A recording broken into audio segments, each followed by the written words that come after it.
I'm going to start with a suburb called The Hill. And yes, its name is actually The Hill. Now, for very obvious reasons, The Hill is called The Hill because it basically towers over all of Newcastle. Now, for those that don't know where it is, it's basically between Newcastle Beach and between Cooks Hill Surf Club. That's basically where it is. It's known as a very beautiful green area. Not overly a very large suburb. It's mostly very big detached homes. Full of beautiful walks. The actual memorial walk for the World War One diggers is actually there, and it's probably one of the best places to see all of Newcastle beaches and the harbour from in all of Newcastle. Really nice suburb. Look, the thing about the hill is its proximity to everything is just incredible. It is literally a walk down the hill just to get to all the employment hubs in the actual Newcastle foreshore. By that I mean the harbour side. It is obviously wedged between Newcastle Beach and obviously Susan Gilmore Beach and Cooks Hill Surf Club, which are basically most, should I say, popular beaches in all of Newcastle. Merriweather's popular too, but I'd argue that probably near Cooks Hill Surf Club's even more popular. Look, they have great walking tracks the whole way to basically the point of Merriweather, right through to Nobby's Beach, Fort Scratchley, then right along to Honeysuckle as well. So really good lifestyle areas there too. It's literally walking distance from, the main sort of town of Newcastle, so along Scott Street and King Street, along there.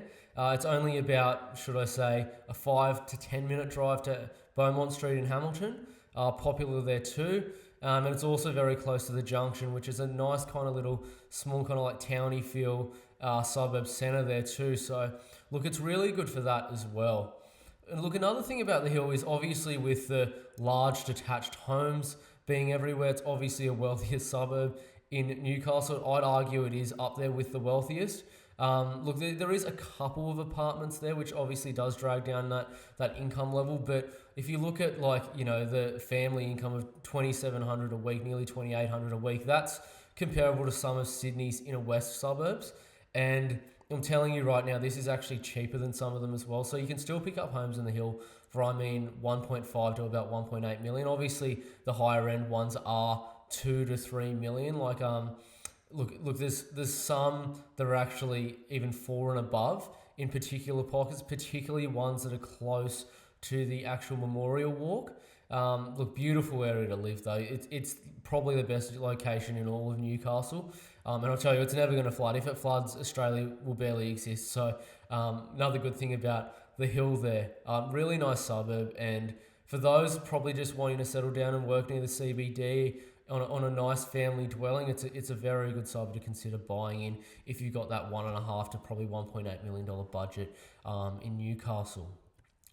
Let's get into a mid-tier suburb. So a mid-tier suburb I'm going to get into is a suburb called Cooks Hill. Funny enough, Cooks Hill does neighbour the hill. It is literally basically towards the bottom of the hill, funny enough. But Cooks Hill is like a very sort of, it's both, I'd say, a coastal suburb, but it's also kind of a city suburb as well. Now, what I mean by that is Cooks Hill is actually quite close again to both Bar Beach, it's close to Merriweather, and it's also close to Newcastle Beach, but it's kind of also on should I say the exact city fringe. It's almost like Surrey Hills in terms of Sydney, in terms of what Cooks Hill looks like. So look, this is just a photo of basically an alley of Cooks Hill, and you can see what I kind of mean by it. It's quite a nice kind of very, should I say, gentrified area. Look, Cooks Hill's just got incredible walkability to it. So I've just got here the suburb ratings in terms of walk score in Newcastle. So you'll see here that Cooks Hill rates 89 out of 100 in terms of walk score, and you can see the hill is also 89 out of 100. So look, it's basically, you don't really need a car in Cooks Hill, especially if you work in the CBD, and especially if your kids go to one of the local primary schools there. So look, really good suburb. It's also very close to Newcastle High School, very close as well to Newcastle Grammar School. It's basically on the borderline of them. So yeah, look, Cooks Hill, you don't really need anything like that either. Not only that too, it's got, obviously being so well located, you'll notice here that the employment industries that actually back Cooks Hill are very strong.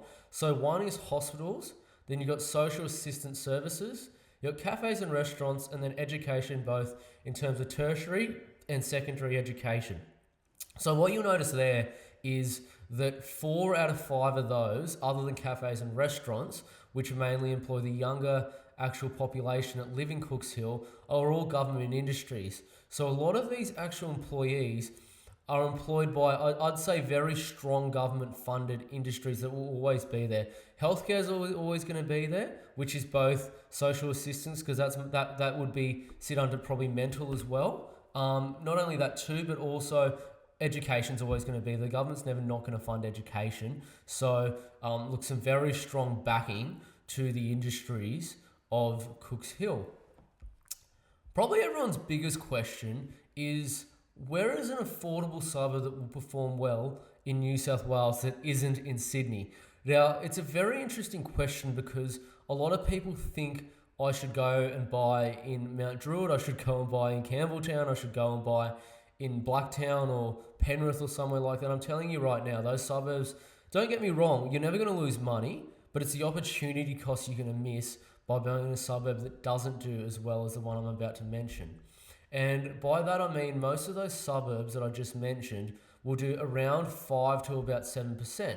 However, the one I'm about to mention has actually done roughly 8 to 9% depending on where you buy in the suburb. Some streets even do a bit better than that. So the suburb I'm mentioning is Mayfield in Newcastle. Now, to probably a lot of locals' disgust, I'm probably saying this because it does have quite a reputation for being a fairly dodgy area, but a lot of that has changed.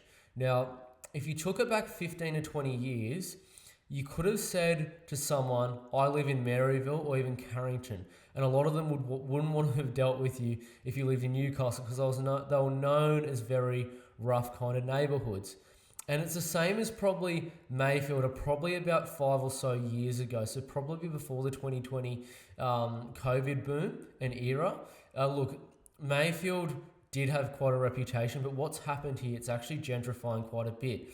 Now, you'll see obviously the scope of the suburb changing quite a lot in the suburb, just simply because a lot of the homes are being now bought by younger professionals and they're redeveloping them, rebuilding them and that.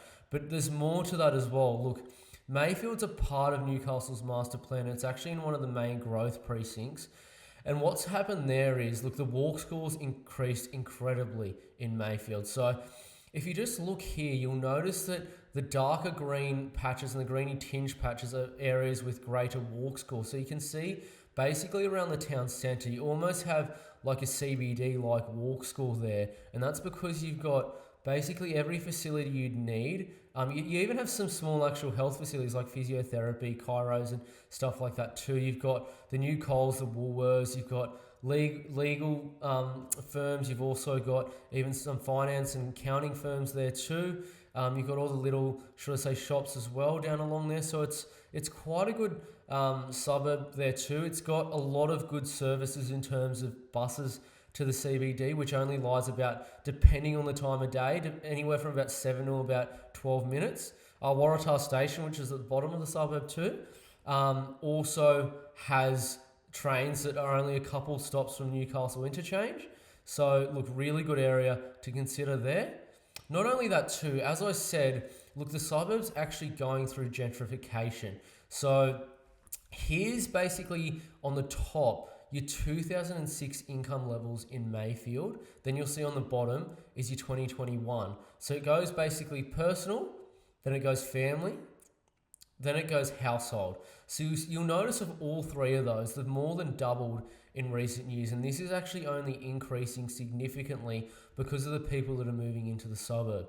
So it's rejuvenated in the past and it is going through gentrification now. So I'll be straight with everyone. You're probably better to buy in that COVID period because money has been made, but it's going to continue going because once a suburb gentrifies and it's got the right demographics in the area, the suburb will continue growing very well. So if you've got that budget and you're a very New South Wales centric buyer, this is a really good suburb to consider as well.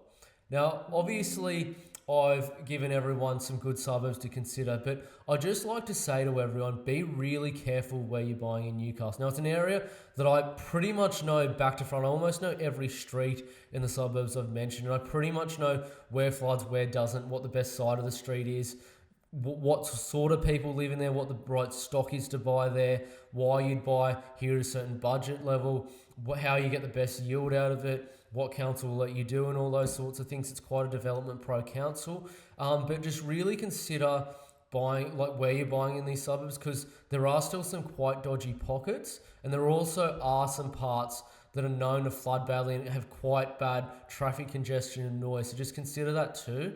Look, if anyone's looking to buy here, give me a call, because as I said, I know it really well, and we can discuss, for example, what you want to do, get a strategy together, and I can find you pretty much the best stock you'll possibly be able to find you, because I happen to know a lot of the agents in the area. But I do really appreciate it, and I hope it's been a good episode for everyone watching. Thanks so much for watching.